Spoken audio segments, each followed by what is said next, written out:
Hello, this is Dr. Simon Whittaker, your relationship and sexual integrity coach. And today we're talking about sexual integrity, and we're talking about sexual integrity versus sex/porn addiction and the stigma associated with it. This is part 2. So we're continuing here, and I wanted to talk a little bit about Matthew 5:28. And some versions have it differently, but the King James Version has it this way. But I say unto you that whosoever looketh upon a woman to lust after her hath committed adultery with her already in his heart. And this has to do with, so when we think about sexual integrity, the concept is to address the issue before it becomes bad or out of control.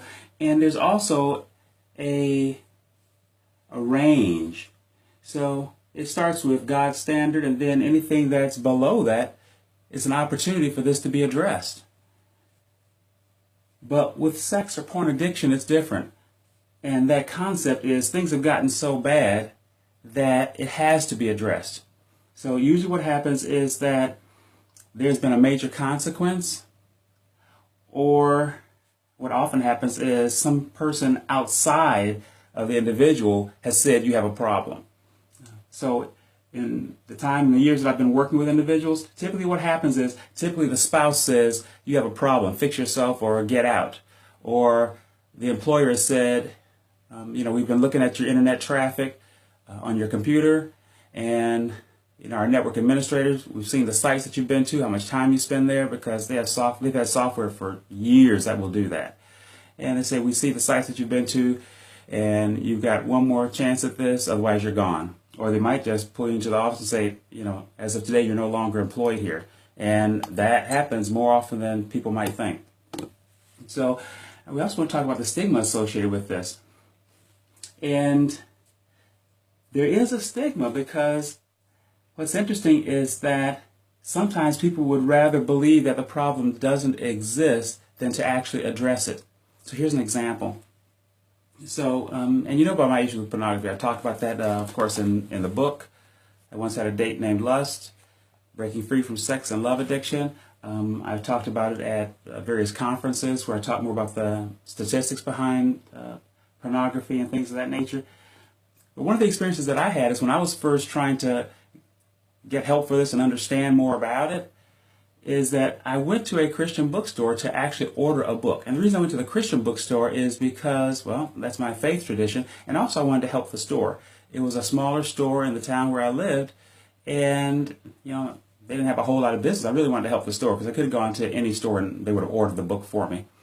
And what happened is when the book came in, because it took a week or so for the book to come in, when the book came in, it was talking about sex addiction and some of the things behind it. And I got the book, and the young lady handed me the book, because I got a call saying your book is in, so I went there. She handed me the book, and she had this look of complete disgust on her face. Now, this is just a book. It's talking about the research behind sex addiction, the people that are more prone to it based on their history of their background of abuse, neglect, etc. Anyway, she handed it to me, and it was like, and I was thinking, wow, that is interesting. So even when people try to get help for it, they may be looked upon very negatively. So if you have a challenge, you can stay in it or you can get some help, but by all means, it is worth the effort. So what we're talking about is God's standard, which is, way up here, and then today's cultural standard. Now keep in mind, the cultural standard used to be higher. So even though it was never completely God's standard, because, we always fall short as humans, so we have examples of that in the Bible with David and Bathsheba, etc. But today's cultural standard is way below that, and it wouldn't have been this high, but I had to make it high enough so that I could put down the fact that tomorrow's cultural standard is going to be even lower. So how do you address the stigma associated with it? One of the things is the realization that this isn't new. Throughout the beginning of time, people have had challenges with this. In the Bible, in 1 Corinthians 10:13, it says, there hath no temptation taken you, but such as is common to man. But God is faithful, who will not suffer you to be tempted above that which you are able, but will with temptation make a way to escape. So This has been around a long time. And as we become more enlightened, we begin to realize that if we address this, rather, sexual integrity, then this won't be a problem. Even in the church, it's a huge problem. And one of the reports indicates that approximately 50% of the men at church have an issue with pornography in the home. And 47% of evangelical families say that it's an issue in their home. So getting past the stigma is really important. And one of the best ways to do that is to become enlightened and realize that we all have challenges, and to not judge the challenge that somebody has. So if somebody's addicted to work, then we say, oh, well, that's kind of a good thing because they're making money, etc.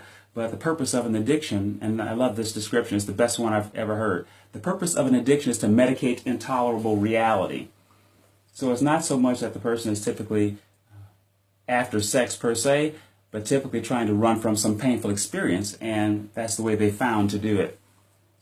And that's, I think Pia Melody is the person I heard say that. But she's really, really good, and she's got some good work. So getting past the stigma. So here, it can be addressed because we want to make sure we meet God's standard. At least that's my belief. So that's, when I work with individuals, I tell them my frame of reference. And if they have a different one, that's their choice. But this is mine. Because this is something I can stand behind and something I can feel good about in terms of my own integrity. And no matter who watches this, I can have my own sense of integrity and my values, and I don't have to be concerned about that changing because, this is what it is, whereas this will continue to change. So that's what we're talking about today. And I want to just share some more light in terms of what this is. And I like Pia Melody's quote, "The purpose of an addiction is to medicate intolerable reality."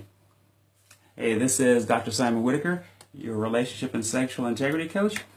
And hey, if you like the information that we've been sharing here, I'd invite you to like it and to share it because, wow, sexual integrity is a great place to be. It strengthens us. It strengthens our relationships, the people we care about.